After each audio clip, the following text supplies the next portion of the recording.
Hundreds of years ago, there was this young indigenous warrior who was on his way to the center of his village. And his village was located in this heavily forested rolling hills area of modern-day Richland County, Wisconsin.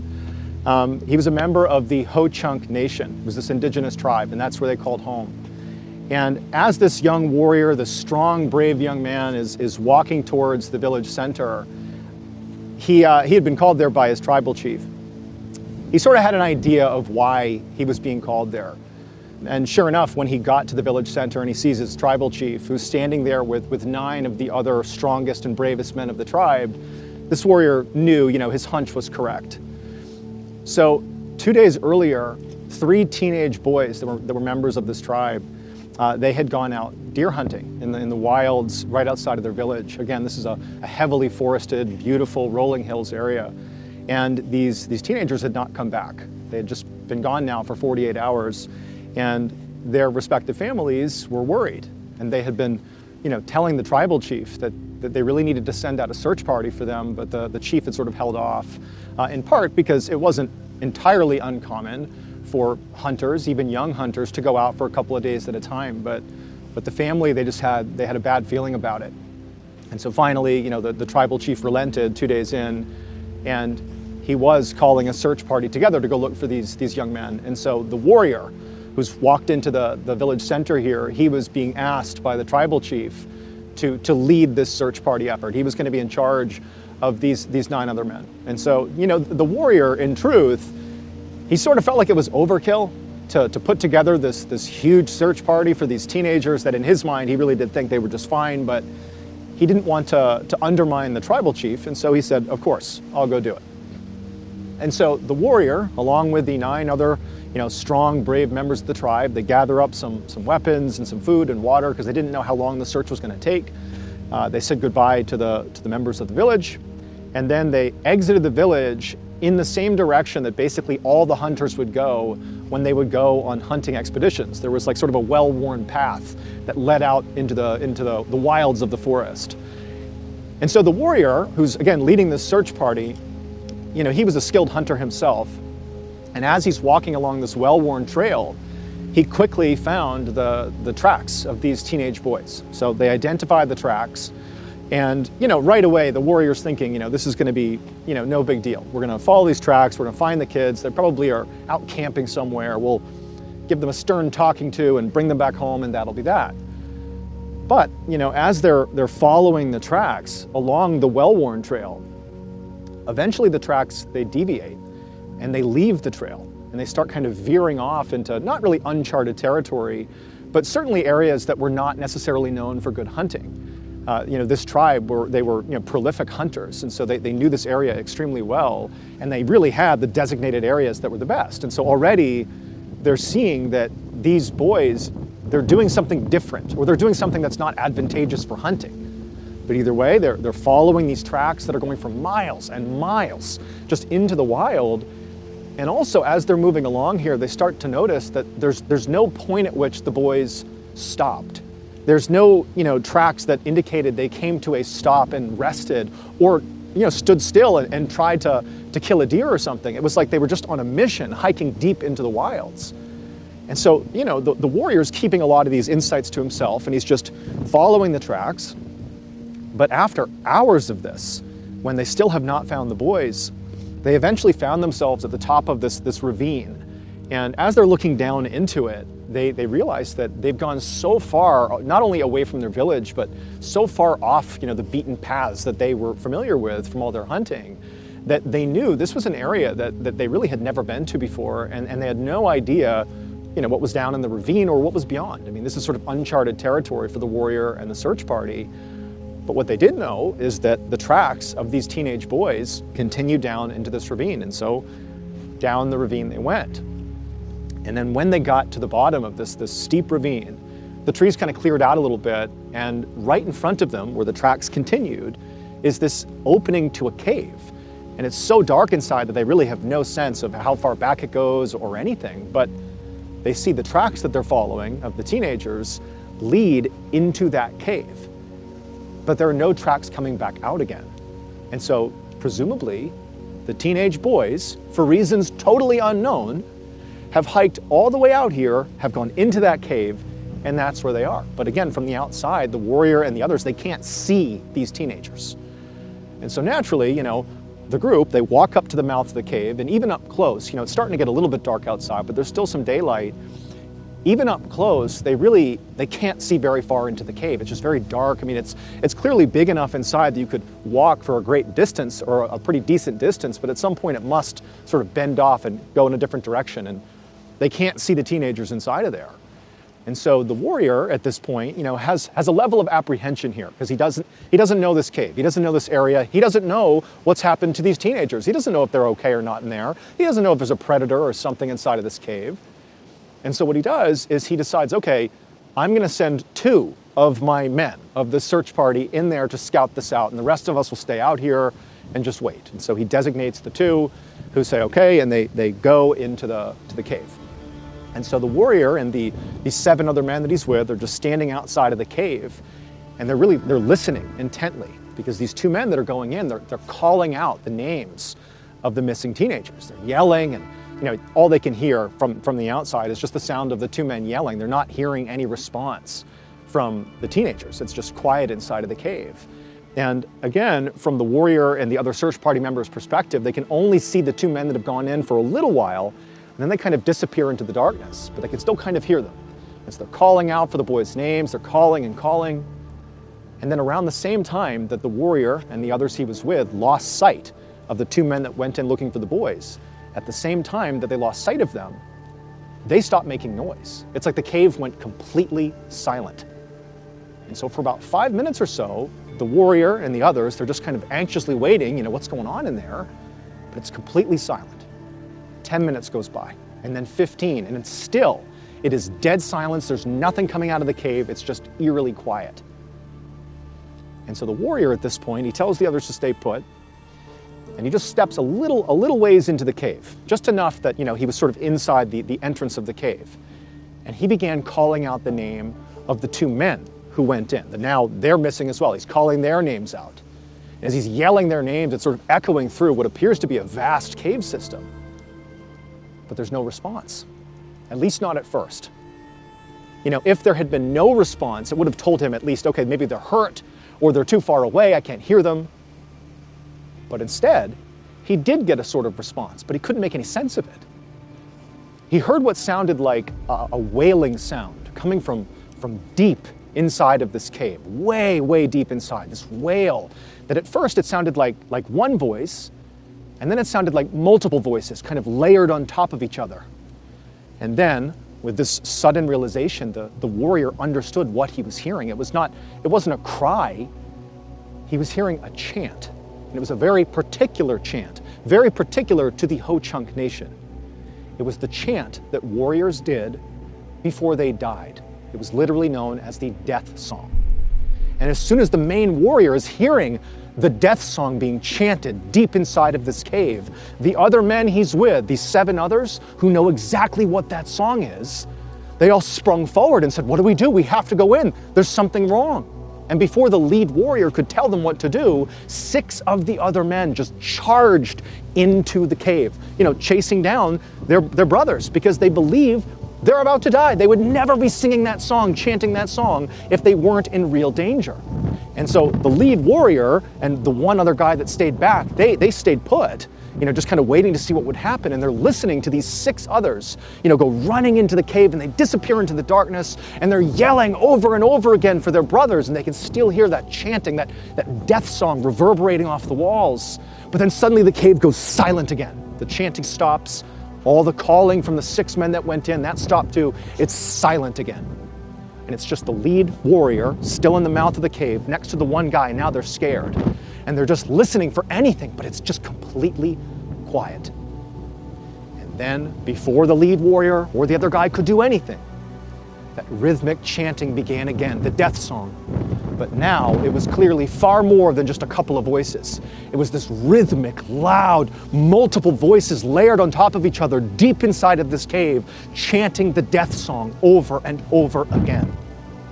At this point, the lead warrior and the other, he had a decision to make. deep down he knew it was his responsibility, his moral responsibility here. It was code to go in there, and if you have to, sacrifice yourself to get these guys out of there. But he also thought, logically, something bad is happening inside of this cave, and if me and the other go in there right now, we're not coming out again, and no one's going to know what happened. There will be no saving. Everyone's just going to perish. And so even though it sort of went against every fiber in his body, the lead warrior, as this death song is reverberating off the walls, he and the other, they turned and they ran miles and miles all the way back to their village. And by the time they got there, it was dark out, and they, breathlessly told the tribal chief what had happened. And he said, tomorrow, first thing in the morning, first light, we're going to go back to that cave and we're going to get those boys out of there. And so sure enough, the next morning at first light, the tribal chief, the lead warrior, and the other man that he was with, the two that had come running back from the cave, they, along with about 100 other members of this village, they banded together and out into the wild they went, retracing these steps all the way back to the cave. And when they got there, the cave was still, it was quiet, there was still light outside, but there was no sign that anybody had come back out of the cave. All the tracks that went into the cave still had not come back out again. So they believe at this point, still, their loved ones are in this cave. They don't know what's happened to them, but they're in there and they have to figure out what's going on. Now at this point, the lead warrior didn't really know what the plan was. I mean, he remembered what happened the day before, and really anybody who went into the cave was seemingly swallowed whole. And so he didn't really have a sense of how they were going to do this. But the tribal chief, he spoke up and he said, I have a plan. We're not gonna break up into groups and go into this cave onesie-twosie and see what happens. We're gonna go as one big group. We're gonna lock hands in one big line so that we're always connected. Never let go of the person's hands that are left and right of you. And the lead warrior and the other man, they're gonna lead us into the cave in the direction of where they heard their brothers when they went in there. And we're all gonna trail, and as one, we're gonna walk into this cave until we find our missing people, and we're gonna get them out of there. And so the lead warrior thought this was actually a brilliant idea. We'll all be together, we'll be holding on to each other. Nothing can happen to us this way. And so the lead warrior was second in line. The man who was leading the line was basically the other guy he was with, the two that had run back. He was the other guy. So he's in front, the lead warrior is second, he's locked hands with this guy, and then behind him is basically about 100 other people, all holding on to each other's hands, one big line.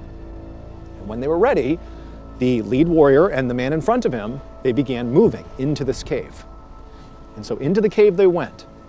And as they're walking, they can tell pretty quickly that the cave, it sort of turns to the right. You have to walk in, maybe 50 or so feet into the cave, but then it sharp rights. And so there's enough light coming in that you can basically walk all the way up to that turn. But then when the lead warrior and the man in front of him made that sharp right and they began walking that way, it was utterly pitch black. No light reached that section of the tunnel. But, they're leading the line, and so they're still just moving along, and the whole line's following them pretty slowly. And as they're walking, the lead warrior, it's like he kept trying to blink his eyes to just try to capture anything, but he can't see anything. It is pitch black, and he's just gripping onto the men in front and behind him as tight as he can to show solidarity, like we're here together, we're gonna be okay. And as they're walking, the lead guy kept calling out the names of the many men at this point that were lost in this cave, but there's no response. And as they're walking and shuffling along, again, they can't see anything, the walls are getting tight. They hear from somewhere deep in the cave the death song. The chant begins low and slow, and it begins to build and gets louder and louder and louder. And at this point, because they're all locked together, you can't really get out very quickly. They're well into the cave at this point. They can't see anything, and it's like the walls are echoing, and it's booming in their chest, this chant that's only done when you're on the brink of death. And so as they're walking along, the lead warrior, he's trying to grip as hard as he can to the man in front and behind him, showing them, keep going, it's gonna be okay.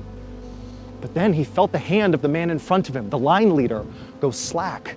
And before he could grab it again, the man's hand was out of his. And he's reaching out in front of him, and he can't see him, but he can't feel him either. It was like he vanished. And so now the lead warrior, he's the front of the line. He has no idea what's going on, and he wants to just stop and turn and leave. It's getting so overwhelming. And he's about to do that, but he just feels like there's this force pulling him deeper into the cave. And then before he can do anything else, he opens his mouth and he begins to chant the death song. At the same time this is happening, deep inside of this cave, the tribal chief, along with a couple of others who had not joined the line, they were still outside of the cave. They've heard something going on in the cave, but it's dull. They can't really hear too much. You know, there's something going on, but there's 100 people walking into the cave. They presumed there'd be noise. But suddenly, there was this obvious commotion, panic, erupting from deep inside of the cave. And before he knew it, all these people are coming running out of the cave, scared to death. They come bombing out of the cave.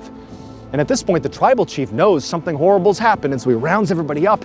He does a head count and realizes over a dozen people are gone. They did not come back out again. And the cave that minutes ago was full of this death song and chaos and panic is silent once again. At this point, the tribal chief sort of designated that it must be the case that there's something evil inside of this cave. There's an evil spirit, there's something in this cave that is taking our people and they're vanishing. They're being swallowed whole by this cave. It's evil. And so from that moment, he forbid anyone from the tribe of ever stepping foot in this cave again. We cannot lose anyone else. Our best bet is to go back to the village and hope that these men, these brave warriors, eventually find their way out again. And so the tribal chief and the rest of these devastated villagers, back to the village they went. And over the next couple of days and weeks, no one came out of that cave. And as weeks turned into months, it's like the villagers, they couldn't really move on because they were not able to collect their loved ones' bodies or get any sort of closure. It's just this unbelievable mystery, this terrifying mystery that had ripped the entire tribe apart. And so eventually, after months and months had passed, and still no one has any idea what's happened, no one's come out of that cave, the tribal chief finally just said, we are going to basically board up the cave. We're going to cover it with rocks. Effectively, it is now a tomb, and that'll be that. No one will ever go back in. This cave will never claim another life. So that's what they did. They used huge boulders, and they completely blocked the entrance, and that was it. Now, that was the story that the Ho-Chunk Nation passed down for generations about what happened to all those people, the warriors and the teenagers and all these people, that they were swallowed alive by this cave. And over many years, I mean, many members of this tribe, that heard the story, they didn't know what to make of it. Is it real? Is it just folklore? We don't know. But then in 1930, so hundreds of years later, a chilling discovery was made. So in 1930, there was this guy named Paul Seifert, who in Richland County, Wisconsin, he was sort of a well-known antique dealer.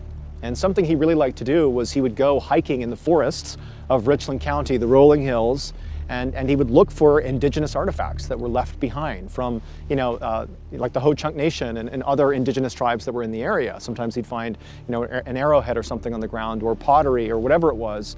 But he liked hiking, he liked being out in nature, and this was something he would look for. And, if he found something good enough, he could sell it in his antique shop. And so he's out walking the hills of Richland County, and he's well off the trail. He's sort of out in the sticks, and he finds this ravine. And he walks down the ravine, and it comes to this clearing of sorts. And he notices on the other side of the ravine, the slope that goes back up, he saw what looked to be almost like a memorial or something, like a stack of rocks that looked sort of out of place. And there was like moss and grass that's sort of grown over it. But he immediately identified that there's a mound of something here that looks a little bit out of place. And so he walks over and he begins sort of pulling off some of the rocks.